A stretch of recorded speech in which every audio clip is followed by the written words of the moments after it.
Welcome to the Lawyers Weekly Show for an in-depth look at the issues facing the legal profession.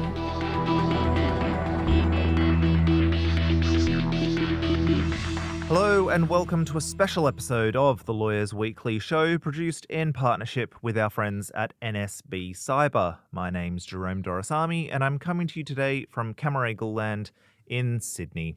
I'm very pleased to be joined for this conversation in studio by Shane Bell. He is the co-founder and chief executive of NSB Cyber. Shane, welcome and thanks so much to NSB Cyber for its support of Lawyers Weekly. Jerome, thanks for having me. Today we're going to be having a bit of a check-in on how and why it's so critical that lawyers better collaborate and engage with cybersecurity experts so that they can remain the trusted holistic advisors to clients, particularly given where we're at in the market right now and of course given the legislative and regulatory landscape that all lawyers, not just cyber lawyers, are having to grapple with. Shane, before we get into all of that, let's learn a little bit about yourself and also NSB Cyber. Could you give our listeners a bit of an overview for who you are and what you do? Great, yeah, thank you. So NSB Cyber is a boutique cyber services consulting business. I've been in operation for around 2 years now, and we provide really specialised cybersecurity services that, when you reel them off, sound broad, but they're actually not that broad. So we cover off on what I call front-end cybersecurity risk services or cyber resilience. We cover off on both the governance and risk aspects of that and the technical aspects. The technical aspects more in that sort of offensive security penetration testing world. We have a really large cyber threat intelligence capability and an intel center that sits behind us on that front, which is becoming really, really sort of topical for the current landscape. We do a lot of digital forensics incident response, which is the area that we connect up most with the legal fraternity, helping clients in a time of crisis and need and sort of trying to get them out the other side. And we also provide expert witness services, which are a little niche, and again, something that we work quite closely with the legal fraternity on. As you mentioned, legal and regulatory landscape changing quite a lot. There's a role for cybersecurity experts to help navigate that either through legal proceedings or a lot of the regulatory action. So that's a bit of NSB Cyber in a nutshell. Yeah, and I'm keen to learn a bit more about some of those, multi-layered services that can be taken up, by lawyers and law firms, because I have this sense, and perhaps I'm being unfair to the lawyers here, that a lot of small firms, in particular, they may. First of all, they may assume that cybersecurity attacks, that'll happen to someone else, that won't happen to me. But even if they do accept that could very well happen to them, they may, onboard the requisite frameworks and protections and then have it be a bit of a set and forget kind of thing. And they won't maybe engage in this sort of deeper dive, and have a really meaningful collaboration and engagement with cybersecurity experts for everything that they may need. Is that a fair presumption? Yeah, I think it's certainly changing quite a lot. I think perhaps maybe a little while ago that certainly would have been the case, but I think law firms recognise now that that they themselves the target of cybercrime, and they're doing a lot of work to sort of protect the information that they hold on behalf of their clients. Obviously, lawyers are trusted advisors and are trusted with a significant amount of information from their clients. And so certainly in my experience, the law firms, big and small, are taking steps to build and safeguard their own resilience because, that just protects them in the supply chain and that trusted advisor status with their clients. Yeah. And then equally, as trusted advisors to their clients, I'm certainly seeing that the law firms are recognising that there's plenty of opportunities for them to provide and add value to their clients through helping them solve problems, and increasing a lot of those problems are landing in the cybersecurity sphere, which is really, really interesting and moving at quite a pace.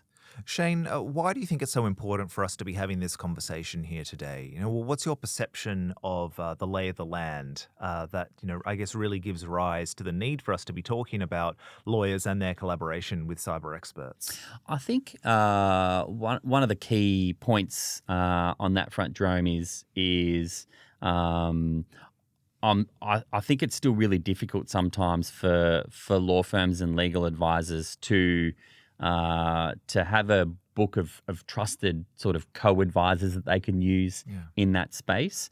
I suspect that a lot of the conversations that the lawyers will have with their clients, when it starts to feel a little too technical or a little too outside of their comfort zone, they might not sort of push into that area a great deal. Whereas working with people like NSB Cyber and other consultancies, there's a real opportunity to bring sort of trusted advisors between the law firm and the cyber consultancy to the client in order to help them solve some problems.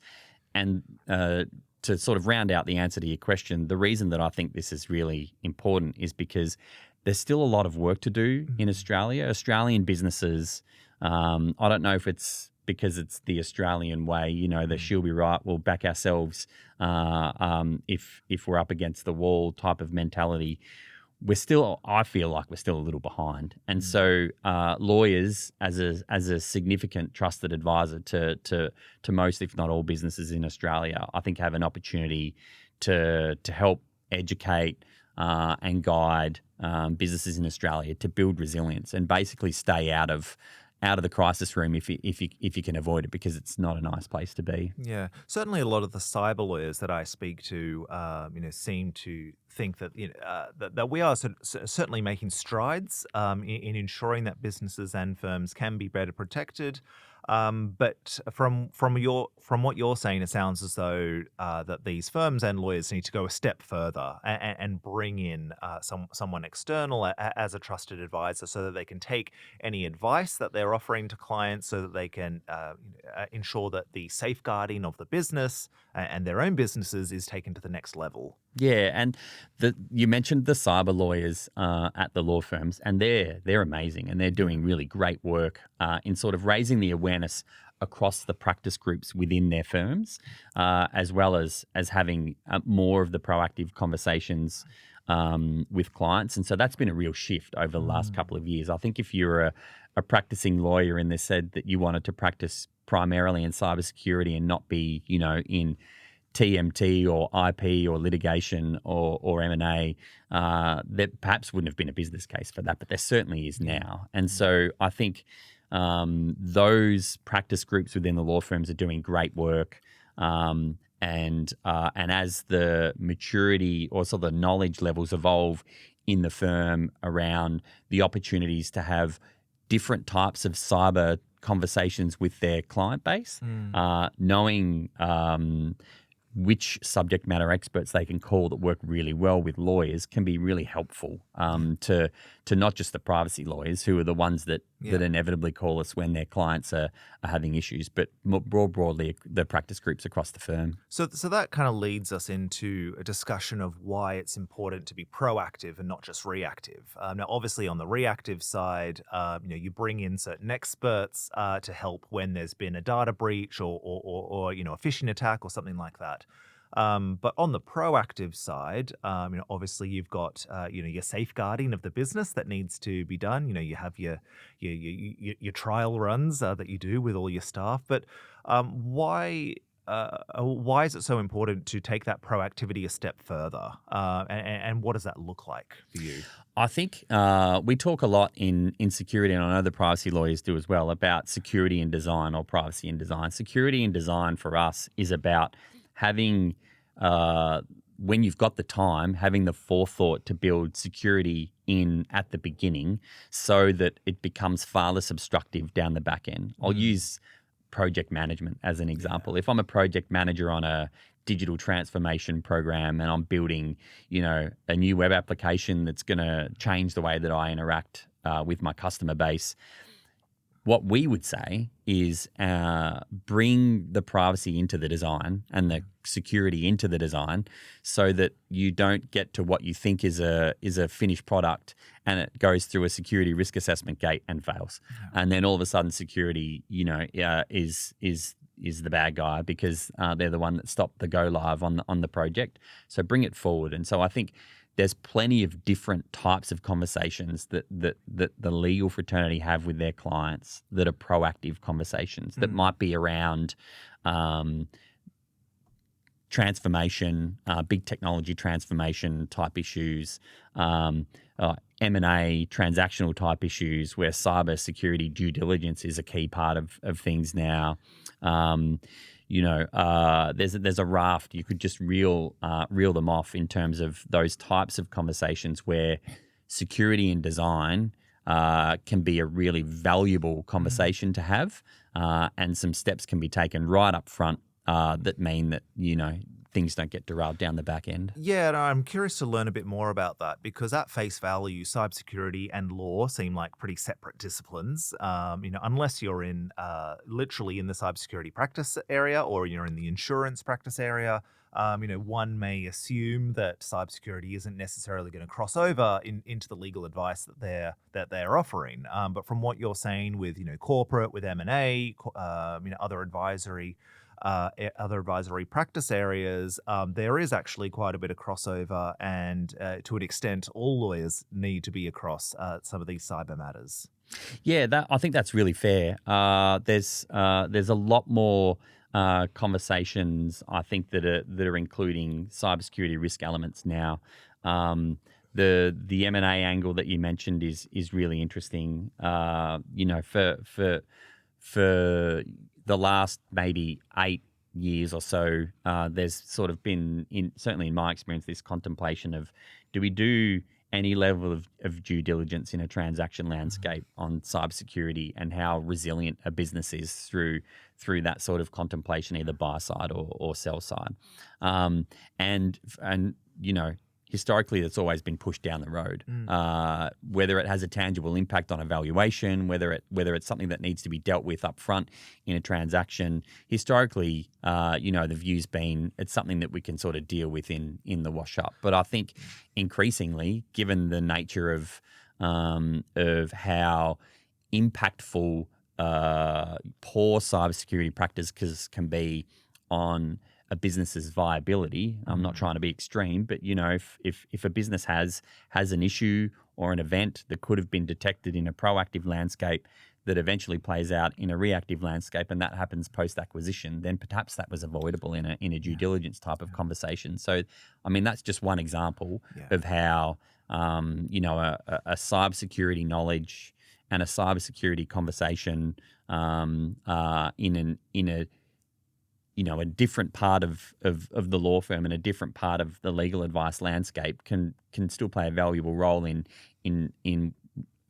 having or securing a really good outcome for a client. When you look across the legal profession, or perhaps when NSB Cyber speaks to lawyers on the ground, do you get a sense that lawyers in some of these other practice areas are cognizant of their elevated duties here, and that it's not just the realm of the cyber or insurance or data privacy lawyers? I think it depends on the firm and how much exposure they have to practitioners that are really capable in that area. Certainly, the bigger firms and the insurance firms, as you've mentioned, they've got those practice groups internally, and definitely you can see that they are able to harness that knowledge internally and bring those to client conversations. I think the challenge is, how do you bring that more broadly across the legal sort of landscape, where those practice groups maybe don't exist? How can they sort of leverage that type of conversation without that internal knowledge? And I suspect that that's difficult for a lot of firms and a lot of practices. Yeah, but for some of those smaller practices, who maybe don't have these existing cyber or insurance arms, is it a bit of an overwhelming prospect for them to think that they have to add another hat, to what they do. They already wear so many hats. Some of the small law firm owners, like they're the lawyer, the accountant, the business manager, cybersecurity expert. All of a sudden, yeah. I mean, it's a bit like IT, where the the team that fixes the printer, the team that fixes the computers, where the team that builds the apps, secures the apps. I mean, IT is a bit the same.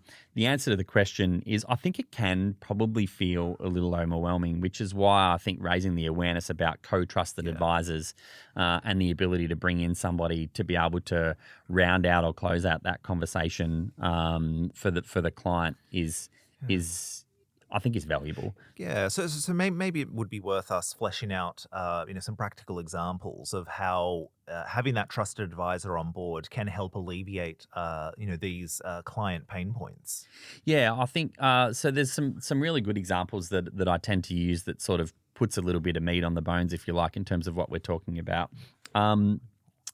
The technology transformation example that I sort of used at the top of our conversation.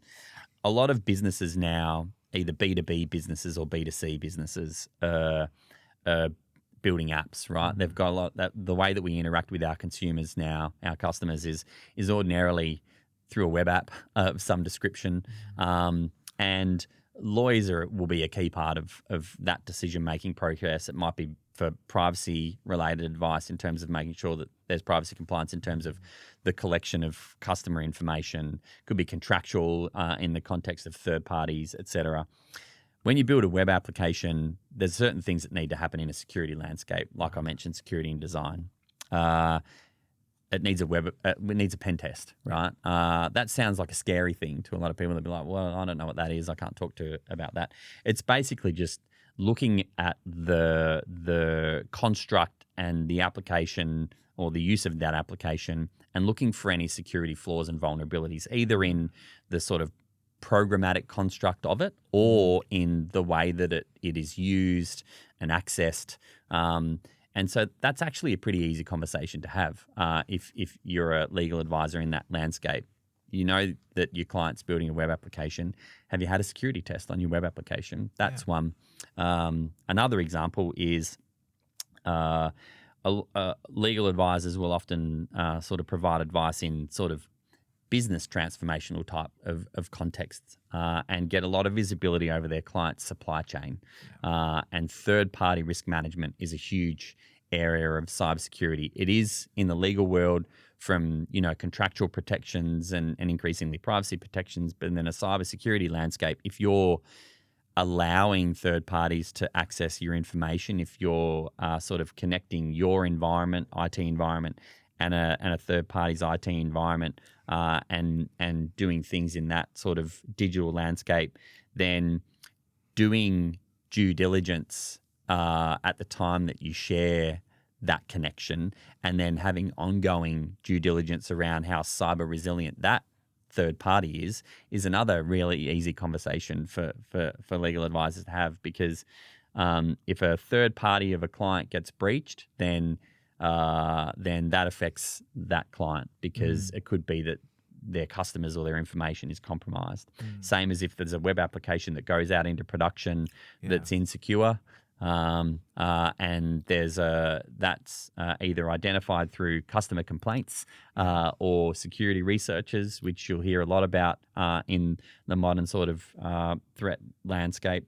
You probably want to find out about that proactively rather than reactively after you've got it out in the market. So there's like two examples with a bit more detail about how cyber can play party to a legally driven conversation. Yeah, and then those scenarios you outlined, they're not exactly pie in the sky kind of situations. They sound like pretty regular occurrences for contracts that clients might be looking to sign, or business agreements they might be wanting to enter into. They don't sound like unusual scenarios at all. No, I mean it's pretty run of the mill, and I'd like to say that cybersecurity is sort of big and flashy and overly complicated, but the fundamentals of it are not.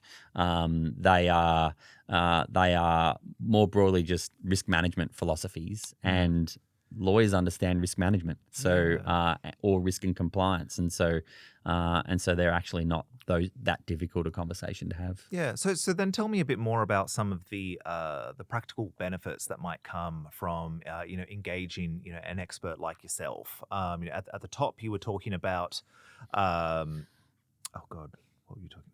Sorry, 1 second.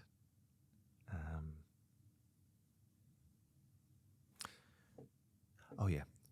At the top, you were talking about things like being an expert witness, and obviously there was the proactivity piece that we spoke about. I imagine there'd be things like crisis simulations that that can be discussed and implemented with clients. But what do you see as being the headline benefits for a firm's clients with all of this? I think it's just being cyber ready. One of the sort of primary views that I have, and maybe it's because I'm ex-military, I'm told that sort of eats into my thinking and my thought process quite a lot. But in the military, we do a lot of training for eventual action, and the training is quite diligent. It's very well prepared. It's real. It's scenario driven. It's guided and facilitated. You don't sort of just train yourself. There's a real opportunity, I think, for legal advisors and cybersecurity advisors to challenge businesses in Australia to step up in that sort of how prepared you are and how you're training yourself to be ready, because we evolved from basically doing nothing, like a PowerPoint presentation or a multi-choice exam that you give employees where they sort of skip to the end, pass the quiz, and you tick the compliance box, or you might do a 1-hour board briefing, increasingly on cybersecurity risk. So we've been doing that for a while, but we need to take it to another level, and the other level is, let's actually do some scenarios. Yeah. Let's, in the military, we call it wargaming. Let's wargame a bit on this. Let's actually test ourselves with some facilitated scenarios that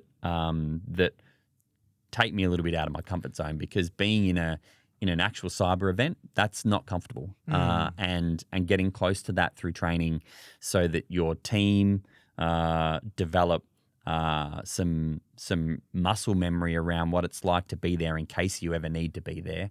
That means that you more quickly and easily get out the other side, mitigate and reduce the impact to your business. And so I think there's a real opportunity there. Yeah, and it sounds like a good way to motivate people as well, to be war ready, so to speak, as opposed to scaring people into saying, you don't want to be that firm or that business that suffers an attack. I mean, I agree with you. Fear, uncertainty and doubt, or FUD, as it's colloquially called, certainly in our industry, I'm sure in others. Yeah. I don't think fear mongering is a good way of encouraging people to be proactive on cybersecurity. I don't think as human beings we respond to that very well. I think particularly in Australia, if somebody says you need to do this because the sky's falling down, people are like, no, I don't. Yeah.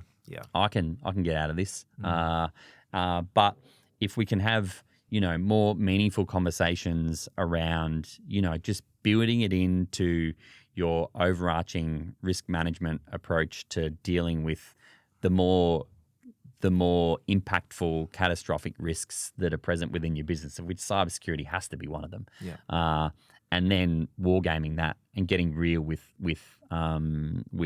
learning how you solve those problems as a business and as a team, then I think that's a really valuable conversation to have. And the legal fraternity and the cybersecurity fraternity can work really well together in that space.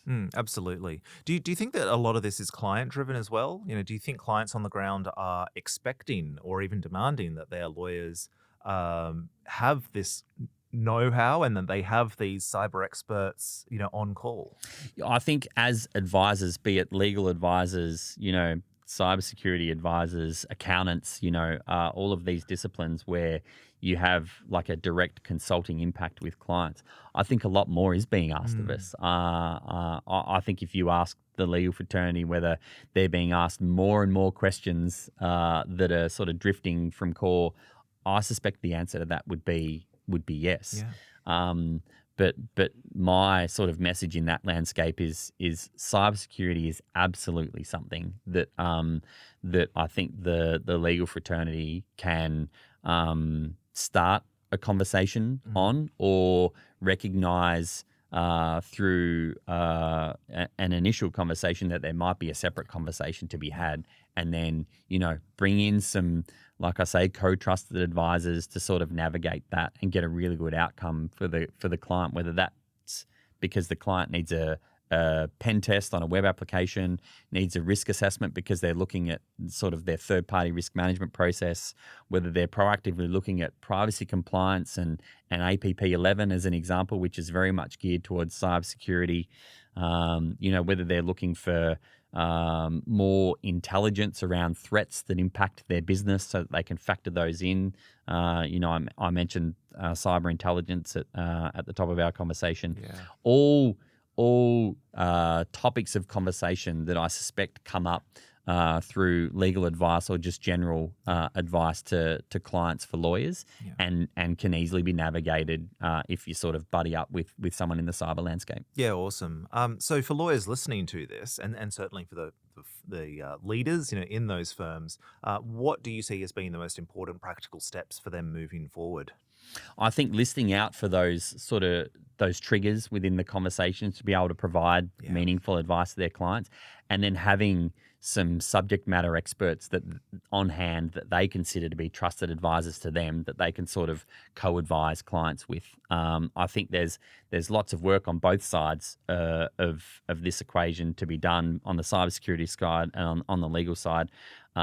For lawyers and cyber nerds to get friendly and to be able to have conversations with clients. I think there's a real opportunity there. And I think probably going back to the proactivity piece, when it comes to listening out for those cues from the clients, it's not about waiting to be asked by the client, can you bring in a cyber expert? You've got to read between the lines or read the tea leaves as to what your client wants and needs, and perhaps bring it up and say, I think we should bring in this person. Yeah, agree. And again, using that sort of web application test, it can be just as easy as, that's great. I'm really enjoying the conversation we're having about that new application with the clients. Are you getting it security tested? Just as a side, and it could be, no, we've got somebody doing the test, or it could be, actually, no, we hadn't thought of that. Do you know anybody that we can have that conversation with? Things like that, just really easy little triggers that come up in conversation all the time. Yeah.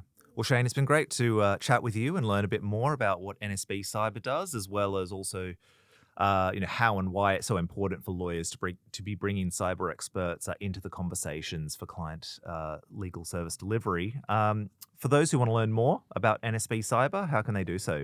You can get us on, everyone's got a website, nsbcyber.com. You can follow our page on LinkedIn, NSB Cyber, or you can just subscribe to our newsletter there, or just get in contact via socials. Yeah. Shane Bell, thank you so much for your time. Great. Thanks, Jerome. Cheers. And thank you to the listener for tuning in. We hope you enjoyed this episode. We'll see you again next time.